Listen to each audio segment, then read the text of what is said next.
Assalamualaikum warahmatullahi wabarakatuh. Oke, Bapak dan Ibu, kembali lagi saya akan melanjutkan untuk pembahasan kunci jawaban dari pelatihan pembelajaran inklusif di madrasah atau sekolah yang kali ini akan saya bahas untuk modul 3.16, yaitu pembelajaran dalam setting kelas inklusif bagian 6. Jadi seperti apa kunci jawabannya? Silahkan disimak baik-baik video ini dari awal sampai habis tanpa di skip.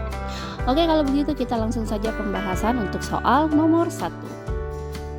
Baik, untuk modul 3.16 ini akan ada 10 butir soal yang akan kita kerjakan. Kita mulai dulu untuk pembahasan soal nomor 1.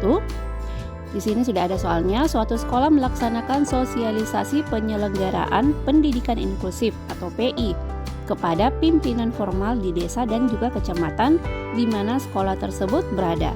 Nah, tujuan yang tepat dari kegiatan tersebut adalah, silahkan dijawab D, yaitu agar para pejabat mengenal PI atau pendidikan inklusif. Jadi tidak gagal paham ya untuk para pejabat yang ada di daerah sekolah yang akan kita selenggarakan pendidikan inklusif. Silahkan dijawab D. Oke, selanjutnya untuk soal nomor 2. Berikut ini adalah cara untuk menilai kemajuan peserta didik di kelas inklusif. Jadi untuk poin 1 ada penyesuaian skala penilaian, yang kedua ada observasi informal, yang ketiga peserta didik menilai diri sendiri, dan yang keempat ada menggunakan format tes baku. Di sini soalnya manakah yang sesuai ya dengan penilaian dari kemajuan peserta didik di kelas inklusif. Oke, silahkan langsung saja Bapak dan Ibu menjawab itu D ya, yaitu poin 1 dan 2, di mana penyesuaian skala penilaian dan observasi informal. Silahkan dijawab D. Baik, kita lanjut untuk soal nomor 3. Di suatu sekolah dasar memiliki seorang peserta didik dengan hambatan kecerdasan atau hambatan intelektual. Maka untuk pelajaran tertentu, misalnya calisthenics ya, anak tersebut dilayani secara individu, sedangkan untuk pembelajaran yang lain dilakukan bersama-sama dengan teman yang lain.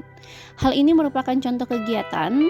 Di sini apakah intervensi ataukah penempatan atau asesmen atau identifikasi?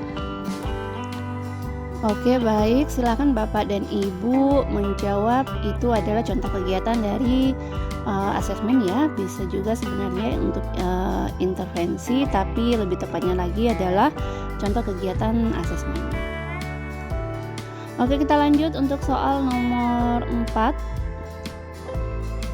Berikut adalah situasi siswa yang membutuhkan proses rujukan, yaitu apakah A, siswa menunjukkan peningkatan setelah diberi program penanganan berulang kali, ataukah B, siswa kesulitan mengikuti pelajaran, ataukah C, siswa sudah memiliki hasil pemeriksaan yang menyatakan bahwa ia ABK atau anak berkebutuhan khusus, ataukah D, siswa ini mengalami masalah pada kesehatan dan belum memiliki catatan medis.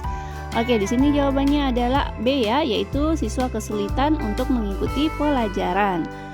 Oke, silakan dijawab B. Oke, selanjutnya kita ke soal nomor 5. Manakah yang bukan jenis asesmen? Apakah A, medis, ataukah B, strategis, ataukah C, psikologis, ataukah D, akademis? Di sini Bapak dan Ibu silakan dijawab B, yaitu yang bukan jenis asesmen adalah strategis.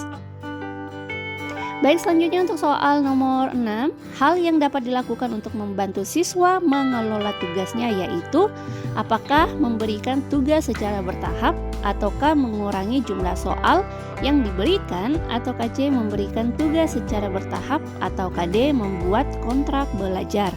Di sini pastinya B ya Bapak dan Ibu, yaitu kita harus mengurangi jumlah soal yang diberikan. Silahkan dijawab B. Oke, selanjutnya kita ke soal nomor 7, yang bukan merupakan adaptasi kurikulum dalam penyelenggaraan pendidikan inklusif dapat dilakukan dengan cara-cara sebagai berikut. Apakah dengan cara penghilangan, ataukah integrasi, ataukah substitusi, ataukah penambahan? Oke, di sini jawabannya adalah B, yaitu dengan cara integrasi ya. Silahkan dijawab B. Baik, kita lanjut untuk soal nomor 8. Berhadapan dengan peserta didik yang mengalami hambatan fisik, strategi manakah yang paling tepat untuk Anda lakukan? Apakah menghindari melakukan sesuatu yang berlebihan untuk melindungi peserta didik, ataukah untuk membantunya kita fokus pada apa yang peserta didik butuhkan, bukan apa yang mampu dilakukan anak, ataukah dalam memberikan tugas peserta didik dengan hambatan fisik ini diberi waktu yang sama dengan peserta didik, ataukah dia selalu memberikan bantuan kepada peserta didik dengan gangguan fisik. Jawabannya adalah B ya Bapak dan Ibu, yaitu untuk membantunya kita fokus pada apa yang peserta didik butuhkan, bukan apa yang mampu dilakukan oleh peserta didik atau anak. Baik, kita lanjut sekarang untuk soal nomor 9. Hal yang paling penting dalam penentuan strategi pembelajaran dalam setting pendidikan inklusif adalah di sini silahkan Bapak dan Ibu menjawab. Sebentar, saya cek dulu. D ya Bapak dan Ibu, yaitu kebutuhan belajar dari peserta didik. Silahkan dijawab D ya. Baik, kita lanjut untuk soal nomor 10. Pak Ari memberikan materi penjumlahan dan pengurangan pada Andi yang duduk di kelas 5. Strategi pengajaran yang diberikan oleh Pak Ari termasuk jenis apakah A kompensasi, ataukah B remedial, ataukah C akomodasi, ataukah D modifikasi. Di sini diberikan oleh Pak Ari ini termasuk jenis C ya, yaitu akomodasi. Silahkan dijawab C. Setelah itu Bapak dan Ibu silahkan mengklik selesai dan silahkan dilihat untuk skor yang diperoleh. Semoga skornya tinggi ya. Terima kasih. Kalau begitu sekian dulu untuk pembahasan dari modul 3.16 ini. Nanti kita akan bahas lagi untuk modul selanjutnya di video berikutnya. Terima kasih. Wassalamualaikum warahmatullahi wabarakatuh.